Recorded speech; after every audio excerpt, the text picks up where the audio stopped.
Hi guys! It's been a while since I had a chance to play a game, but since I had a little bit of time and some money left in my Steam wallet, I decided to pick up The Witcher, the Enhanced Edition Director's Cut.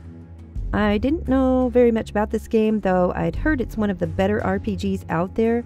The screen caps I saw looked rich and fantasy-like, so I decided to give it a go.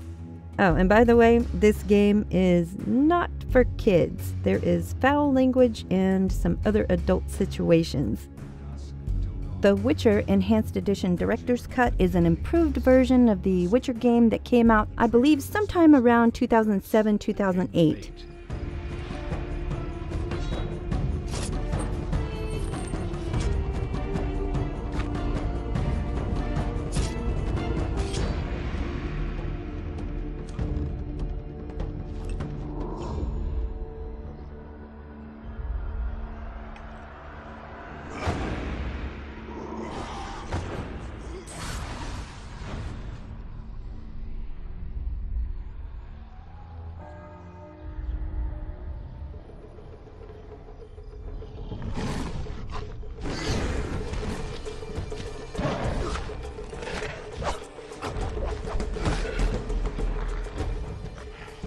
I had a problem with the game crashing to the desktop the first few times I played the game. It's apparently a common problem if you're running the 64-bit version of Windows, and I found a patch for the problem that seems to fix it. So far so good. I'm going to put some info in the description box below if you're having the same problem. This patch should fix it if you have Windows 64-bit version.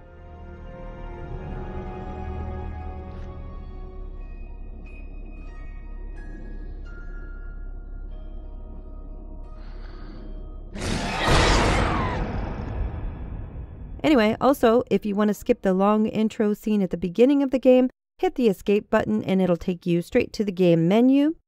Another issue I had was with the menu screen. Sometimes my cursor would work, sometimes it wouldn't. When it doesn't work, just press and hold the Shift key, then move the cursor where you want it to go, and that seems to make it work. I don't know why this is, but sometimes it happens this way, sometimes it doesn't.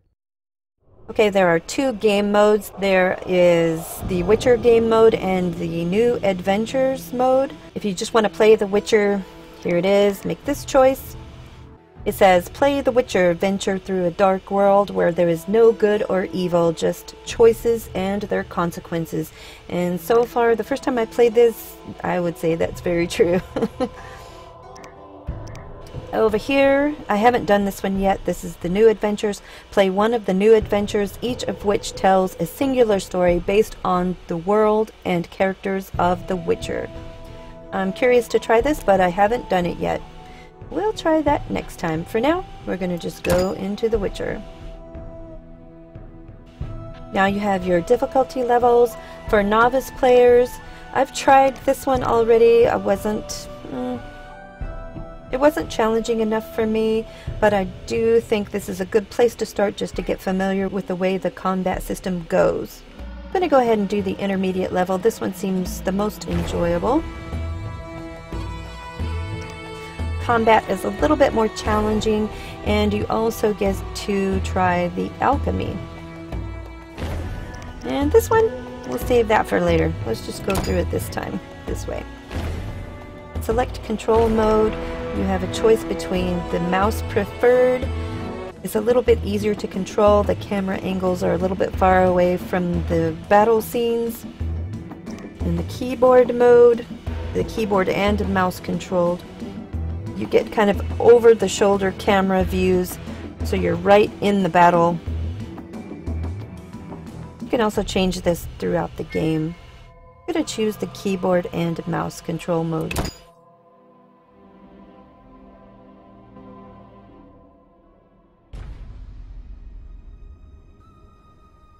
An interesting thing about this game is that you have choices that have an effect on what happens in your world. For an example, if you say the wrong thing to the blacksmith, which is something that I did, he's just not going to deal with you. He's not going to sell you anything. He's not even going to talk to you. You're kind of a jerk to him, so maybe don't say the wrong thing to the blacksmith because you might need to buy something from him. Some choices have smaller consequences than others, I'm sure. but you're going to have to choose something in this game, which makes the game much more interesting because you really have no idea what the outcome is going to be, and it's going to affect things later on in the game.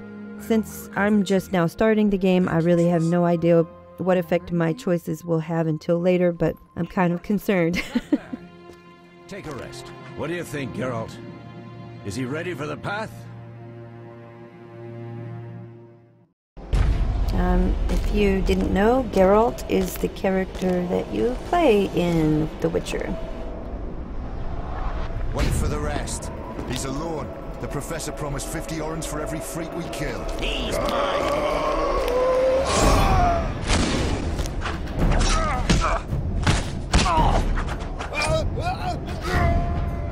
Vesemir, we got company.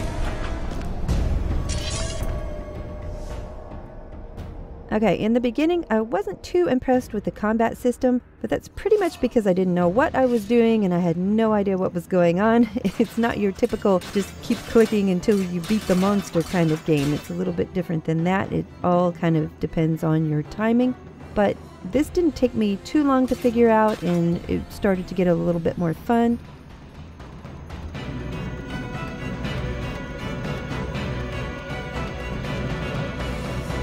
I think I'm going to switch my camera mode because over the shoulder I'm not quite steady with that one, so I'm going to go ahead and shift my camera mode.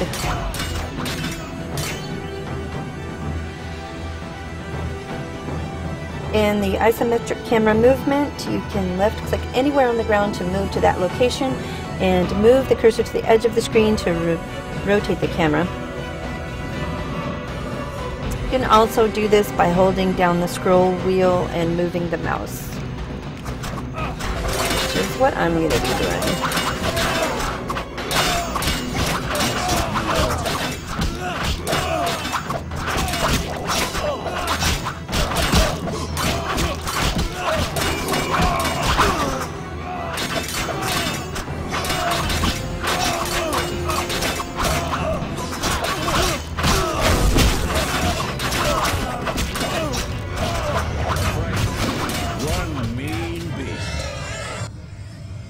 Savola. I know him. A mage as ambitious as he is insane.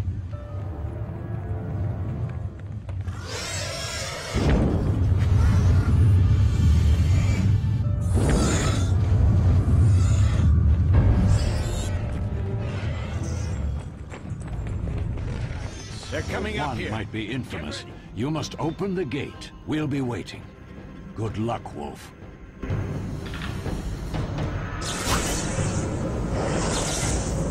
Okay, here's the mini-map marker. I'm going to press the M key to take a look at that.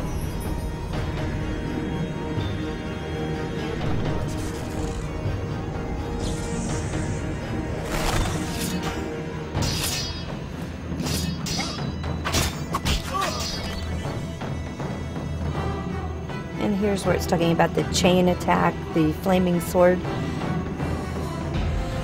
Don't want to click too soon or you're breaking the attack. If you click too late, everything has to start over. It's all about timing.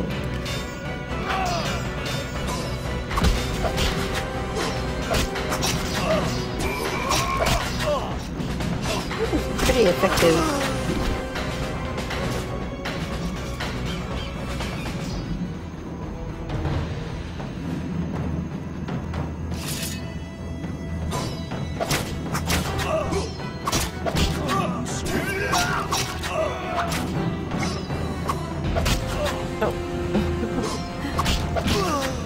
Finish him.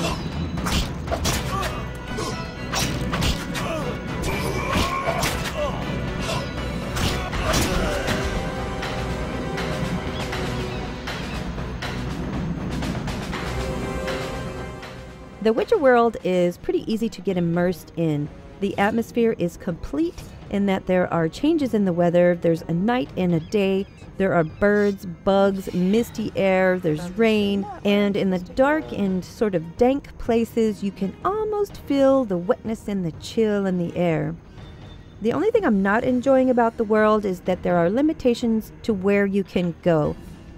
I like games where you can explore more. You can go into almost every nook and cranny and check it out, even if there's nothing in there, you might want to look at it. But in this game, it won't allow you to fall into the interesting places that you want to go. Like if there's a crevice and you see something down there, you can't jump down into it. You can't fall into it. You can't fall off of things that in other games you would fall off and die. In this one, it's not happening.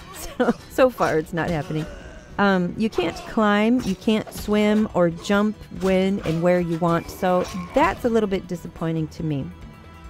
You have to stun your opponent, left click to finish him off. Now, again, I am not that far into the game, so I don't really know what all's going on. I'm really enjoying the story, and I sort of feel like I'm looking forward to playing it again and again and sort of changing what my choices are to see what the outcome's going to be. Combat styles. Fast style. Use the fast style to defeat agile opponents. Switch to this style by left clicking on the cat icon or by pressing X. I think I'm going to press X.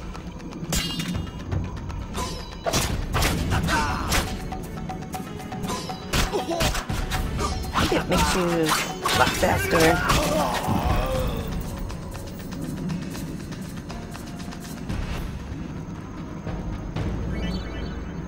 Okay, using the strong style, I need to press Z to switch to the strong style. Over here, there's the cat and there's the wolf. There's the wolf and there's the cat. So I'm going to press Z to get that one. A little slower movement, but stronger.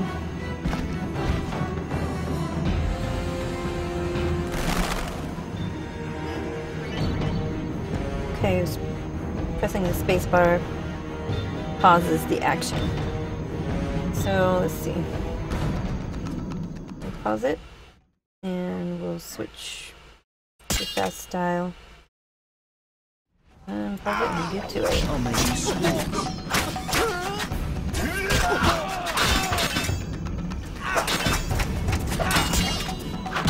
Oh. Mistake. I thought I got him. Never to always use the fast style when fighting agile opponents. I know. I guess I thought I finished him. You'll regret the day you were born. Yeah. I'm regretting it. Okay, we'll learn about the fires later.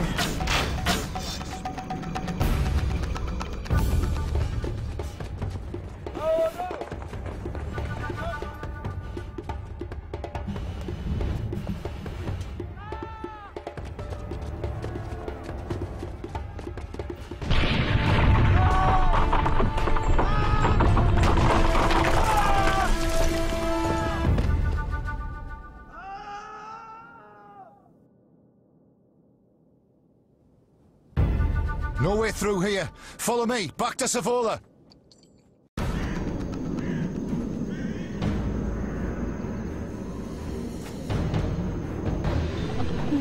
Okay. I'll make you squeak.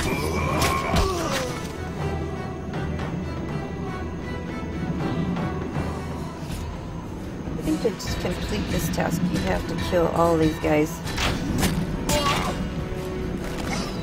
It's not like you just run past them and then go and do your task, because they will follow you.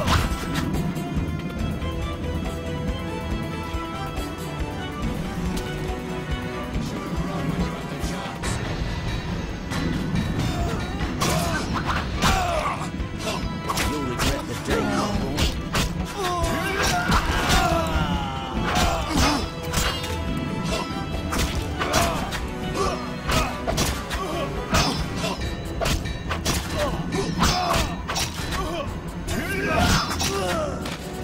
Take some damage for this, I think.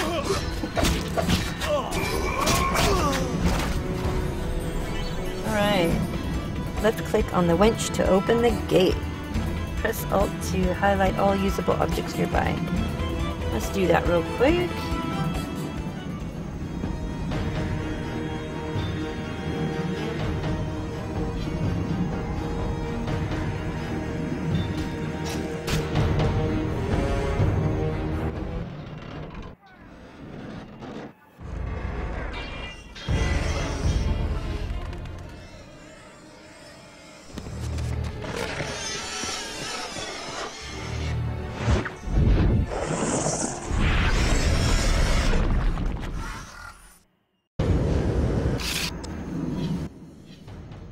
Damn it, Geralt. It's a miracle you're alive. You could have told me about the stairs. Okay, this is where we learn how to access the inventory. Like many RPGs, you access inventory by pressing I. And we need to take the Thunderbolt potion. Also, we need to put our potion into a quick slot so we can use it as we go. So, here is where our items, such as our armor and things like that, are equipped. Over here is the bag with our items. The Thunderbolt potion. Right click to use it, and use it. Potion effects. Move the cursor over an effect icon over here to see more information about it.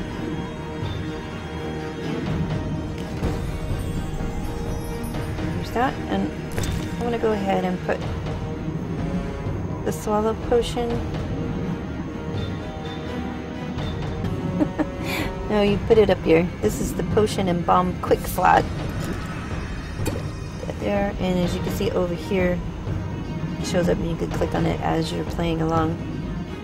The game layout is similar to other RPGs with regard to the inventory, world map, and so on, so it's not really that difficult to get used to. There is plenty of detail and depth to make it really interesting. The skill tree offers loads of options. There's also alchemy, the mixing of ingredients to create things, which is somewhat similar to a lot of the RPGs that I've played in the past. You know, I think I need to spend a lot more time on this. There are so many options here, and I'm just kind of scratching the surface with this.